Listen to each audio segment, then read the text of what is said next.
আকাশবাণী শিলচর আঞ্চলিক সংবাদ পড়ছি মনিরূপা দেব। আজকের বিশেষ বিশেষ খবর হলো লোকসভা নির্বাচনের পঞ্চম পর্যায়ের ভোট গ্রহণের জন্য সব প্রস্তুতি সম্পন্ন। আগামীকাল 6টি রাজ্য এবং 2টি কেন্দ্রীয় শাসিত অঞ্চলের 49টি আসনে ভোট গ্রহণ। পঞ্চম পর্যায়ে আগামীকাল বিজেপির রাজনাথ সিং, স্মৃতি ইরানি, কংগ্রেসের রাহুল গান্ধীর ন্যায় প্রথম সারির প্রার্থীদের রাজনৈতিক ভাগ্য নির্ণয়। লোকসভা নির্বাচনের ষষ্ঠ এবং সপ্তম তথা অন্তিম পর্যায়ের জন্য পূর্ণগতিতে প্রচার অব্যাহত এবং বরাক উপত্যকার 3 জেলায় আজ যথাযোগ্য মর্যাদা এবং শ্রদ্ধার সঙ্গে একাদশ ভাষা শহীদ দিবস পালন। এখন বিস্তারিত খবর। লোকসভা নির্বাচনের পঞ্চম পর্যায়ে আগামীকাল 6টি রাজ্য ও 2টি কেন্দ্রীয় শাসিত অঞ্চলের 49টি আসনের ভোট গ্রহণের জন্য সব প্রস্তুতি সম্পূর্ণ হয়েছে। এই পর্যায়ে উত্তরপ্রদেশের 14টি, মহারাষ্ট্রের 13টি, পশ্চিমবঙ্গের 7টি, ঝাড়খণ্ডের 3টি, বিহার এবং উড়িষ্যার 5টি করে আসন সহ জম্মু কাশ্মীর ও উড়িষ্যার 1টি করে লোকসভা আসনের জন্য ভোট গ্রহণ করা হবে। পঞ্চম পর্যায়ে আগামীকাল 695 জন প্রার্থীর রাজনৈতিক ভাগ্য ইভিএম বন্দী হবে। পঞ্চম পর্যায়ে উল্লেখযোগ্য প্রার্থীদের মধ্যে রয়েছেন ভারতীয় জনতা পার্টির রাজনাথ সিং, স্মৃতি ইরানি, পীযূষ গোয়েল, কংগ্রেসের রাহুল গান্ধী, KL শর্মা, ন্যাশনাল কনফারেন্সের ওমর আবদুল্লাহ এবং LJP রামবিলাস পাসওয়ানের চিরাগ পাসওয়ান প্রমুখ। এদিকে ষষ্ঠ এবং সপ্তম তথা অন্তিম পর্যায়ের লোকসভা নির্বাচনের প্রচার পূর্ণ গতিতে অব্যাহত রয়েছে।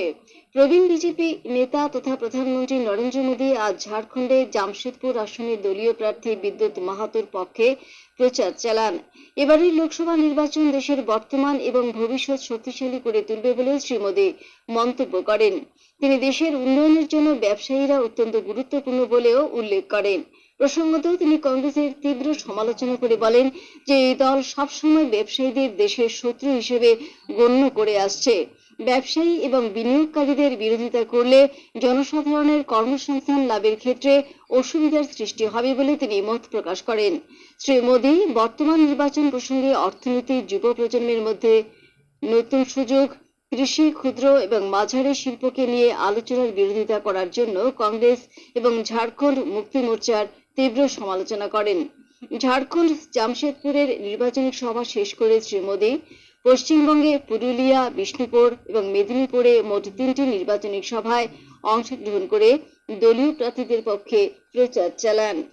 এদিকে কংগ্রেস দলের সর্বভারতীয় সভাপতি মল্লিকার্জুন খাড়গে বিভিন্ন স্থানে নির্বাচনী প্রচার সভায় অংশ নিয়ে কংগ্রেসের পঞ্চমুখী ন্যায় এবং 25টি প্রতিশ্রুতি সম্পর্কে জনসাধারণকে অবগত করেন। সুপ্রিম কোর্ট বিচারপতি সুস্মিতা ফুকন খাউন্ট এবং বিচারপতি মিতালি ঠাকুরের গৌহাটি হাইকোর্টে স্থায়ী বিচারপতি হিসেবে নিযুক্তিতে অনুমোদন জানিয়েছে।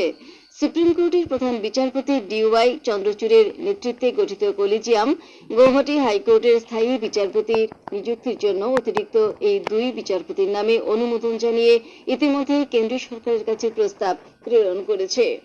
এদিকে কেন্দ্রীয় সরকার জনসাধারণকে নির্দিষ্ট সময়ের মধ্যে ন্যায় প্রদানের লক্ষ্যে ঔপনিবেশিক যুগের ফৌজদারি ন্যায় ব্যবস্থার রূপান্তর সাধন করেছে বলে কেন্দ্রীয় আইন ও ন্যায় প্রতিমন্ত্রী অর্জুন রাম মেঘওয়াল গতকাল গৌহাটিতে প্রকাশ করেন। মন্ত্রণালয়ের উদ্যোগে গতকাল থেকে 2 দিনব্যাপী IIT গুয়াহাটিতে আয়োজিত ফৌজদারি ন্যায় ব্যবস্থা প্রশাসন ভারতে প্রগতিশীল পথ শীর্ষক সম্মেলনে অংশগ্রহণ করে তার ভাষণে তিনি কথা বলেন। কেন্দ্রীয় মন্ত্রী ফৌজদারি ন্যায় ব্যবস্থার ক্ষেত্রে প্রয়োজনীয় পরিবর্তনের বিষয়ে উল্লেখ করে বলেন যে এ ধরনের ব্যবস্থা ঔপনিবেশিক শাসকরা প্রবর্তন করেছিলেন এবং এতে ভারতীয় নীতি ও স্বকীয়তার অভাব দেখা দিয়েছিল। ব্রিটিশরা এ ধরনের ব্যবস্থার প্রবর্তন করেছিল যদিও বর্তমান সরকার জনসাধারণকে ন্যায় প্রদানের প্রয়াস চালিয়ে যাচ্ছে বলে তিনি উল্লেখ করেন। গৌহাটির আঞ্চলিক আবহাওয়া বিজ্ঞান কেন্দ্র জানিয়েছে যে রাজ্যের বেশিরভাগ অঞ্চলে আগামী 2-3 দিন বৃষ্টিপাত অব্যাহত থাকবে। কিছু কিছু অঞ্চলে ঝড় বৃষ্টি সহ বজ্রপাত হওয়ার সম্ভাবনা রয়েছে বলে আগাম সতর্কতা জারি করা হয়েছে। এতে আরো বলা হয়েছে যে উত্তর পূর্ব আসাম এবং পার্শ্ববর্তী এলাকার বায়ুমণ্ডলে ঘূর্ণিঝড় ঘনীভূত থাকার পরিপ্রেক্ষিতে রাজ্যের বেশিরভাগ অঞ্চলে হালকা থেকে ভারী বৃষ্টিপাত অব্যাহত থাকা সহ কোনো কোনো অঞ্চলে বজ্রবিদ্যুৎ সহ প্রবল বৃষ্টিপাত হওয়ার সম্ভাবনা রয়েছে। এদিকে রাজ্যব্যাপী বৃষ্টির প্রভাবের ফলে সর্বোচ্চ তাপমাত্রা হ্রাস পাওয়ায় জনসাধারণ প্রচন্ড গরমের হাত থেকে কিছুটা মুক্তি পেয়েছেন। আবহাওয়া বিজ্ঞান কেন্দ্রের প্রকাশিত তথ্য অনুসারে আগামী 24 ঘন্টায় রাজ্যের বিভিন্ন অঞ্চলে সর্বোচ্চ তাপমাত্রা 31 ডিগ্রি থাকার বিপরীতে সর্বনিম্ন তাপমাত্রা 24 ডিগ্রি সেলসিয়াসের কাছাকাছি থাকার সম্ভাবনা রয়েছে। খবর শুনছেন আকাশবাণী শিলচর কেন্দ্র থেকে। 1961 সালের 19 মে বাংলা ভাষার জন্য প্রাণ আহুতি দেওয়া একাদশ শহীদদের স্মরণে আজ বরাক উপত্যকার 3 জেলায় যথাযোগ্য মর্যাদায় এবং শ্রদ্ধার সঙ্গে নানা কার্যসূচির মধ্য দিয়ে 19 মে ভাষা শহীদ দিবস দিনটি পালন করা হচ্ছে। 19 মে ভাষা শহীদ দিবসের সকালে আজ শিলচর রেল স্টেশন, শ্মশানঘাট এবং বঙ্গভবনে একাদশ ভাষা শহীদদের প্রতি গভীর শ্রদ্ধা জ্ঞাপন করা হয়। পরে আজ দুপুর 1:30 থেকে বরাক উপত্যকা বঙ্গ সাহিত্য সংস্কৃতি সম্মেলনের শিলচর শহর আঞ্চলিক সমিতির উদ্যোগে গান্ধীবাগের শহীদ মিনার সংলগ্ন মুক্তমঞ্চে 19-এর কবিতা পাঠ, আবৃত্তি, সঙ্গীত, নৃত্য, চিত্রকলা প্রদর্শনী এবং কথামালার আয়োজন করা হয়। শিলচর গান্ধীবাগের শহীদ মিনারে দুপুর 2:25 জেলার বিভিন্ন সংস্থা সংগঠনের প্রতিনিধিদের সঙ্গে ত্রিপুরা, পশ্চিমবঙ্গ এবং বাংলাদেশের প্রতিনিধিদের পাশাপাশি রাজ্যের মন্ত্রী পরিমল শুক্লবৈদ্য, সাংসদ ডক্টর রাজদীপ রায় প্রমুখ শহীদদের প্রতি শ্রদ্ধা নিবেদন করেছেন। বরাক উপত্যকা বঙ্গ সাহিত্য সংস্কৃতি সম্মেলনের করিমপুঞ্জ শহর আঞ্চলিক সমিতি আজ 19 মে দিনটি শ্রদ্ধার সঙ্গে পালন করছে। আজ সকালে শম্ভুসাগর পার্কের শহীদ বেদিতে মাল্যদান ও শ্রদ্ধাঞ্জলি নিবেদন করা সহ আলোচনা সভার আয়োজন করা হয়। পরে বিভিন্ন শিক্ষা প্রতিষ্ঠান এবং সংস্থার পক্ষ থেকে সাংস্কৃতিক অনুষ্ঠান পরিবেশিত হয়েছে।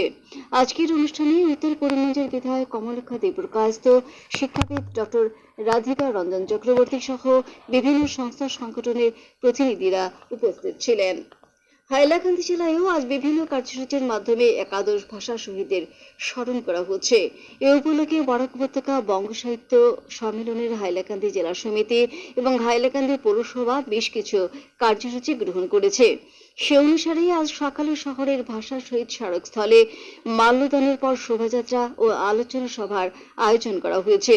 অন্যদিকে হাইলাকান্দির সাংস্কৃতিক সংগঠন দ্য ড্রিমস আজ আলোচনা সভা, সাংস্কৃতিক অনুষ্ঠান এবং মশাল মিছিলের মাধ্যমে একাদশ ভাষা শহীদদের প্রতি শ্রদ্ধাঞ্জলি জ্ঞাপন করেছে। এছাড়া ভলান্টারি ব্লাড ডোনার্স ফোরাম ও সুরানা মোটরসের যৌথ উদ্যোগে ভাষা শহীদ দিবস উপলক্ষে আজ হাইলাকান্দিতে রক্তদান শিবিরও অনুষ্ঠিত হয়। নেতাজি উদ্যানে আয়োজিত এই রক্তদান শিবিরে 29 জন স্বেচ্ছায় রক্তদান করেন। ছাত্র সংগঠন এআইডিএসও, যুব সংগঠন এআইডিওয়াইও, মহিলা সংগঠন এআইএমএসএস এবং কিশোর কিশোরীদের সংগঠন কমসমলের যৌথ উদ্যোগে আজ যথাযোগ্য মর্যাদায় ভাষা শহীদ দিবস পালন করা হয়েছে।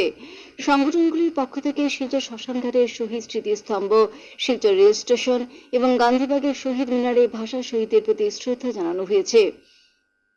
এছাড়া সংগঠনগুলির পক্ষ থেকে কাছাড় জেলার ধোয়ারবন, ছোট দুধপাতিল, শ্রীকোনা, তারাপুর, আশ্রম রোড এবং কনকপুরে অস্থায়ী শহীদ বেদি স্থাপন করে শহীদদের শ্রদ্ধা জানানো হয়েছে। এদিকে 1961 সালের ভাষা আন্দোলনের 63তম বার্ষিকী উপলক্ষে বরাক উপত্যকা বঙ্গ সাহিত্য সংস্কৃতি সম্মেলনের কাছাড় জেলা সমিতির পক্ষ থেকে গতকাল বরাক উপত্যকার বহমান ভাষা আন্দোলনের সেনানীদের সম্মাননা জ্ঞাপন করা হয়েছে। 19-এর আবাহনের এবছরের সম্মাননা প্রাপকদের মধ্যে রয়েছেন হাইলাকান্দির সন্তোষ মজুমদার, শিলচরের চিত্রা দত্ত, বরখলার মালতী নন্দী, শিলচরের অধ্যাপক কমলেন্দু ভট্টাচার্য, কাটিগড়ার নবেন্দু শেখর নাথ এবং করিমগঞ্জের দিলীপ কান্তি লস্কর।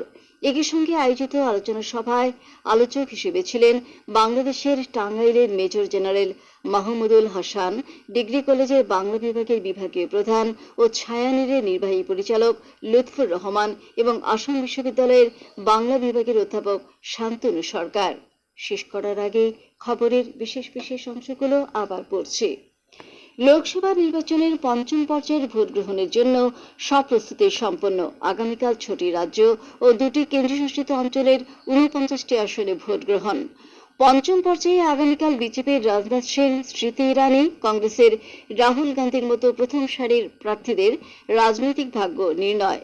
লোকসভা নির্বাচনের ষষ্ঠ এবং সপ্তম তথা অন্তিম পর্যায়ের জন্য পূর্ণগতিতে প্রচার অব্যাহত এবং বরাক উপত্যকার 3 জেলায় আজ যথাযোগ্য মর্যাদা এবং শ্রদ্ধার সঙ্গে একাদশ ভাষা শহীদ দিবস পালন। আঞ্চলিক সংবাদ আজকের মতো শেষ হলো। আমাদের পরবর্তী সংবাদ আগামীকাল সকাল 7টা 35 মিনিটে।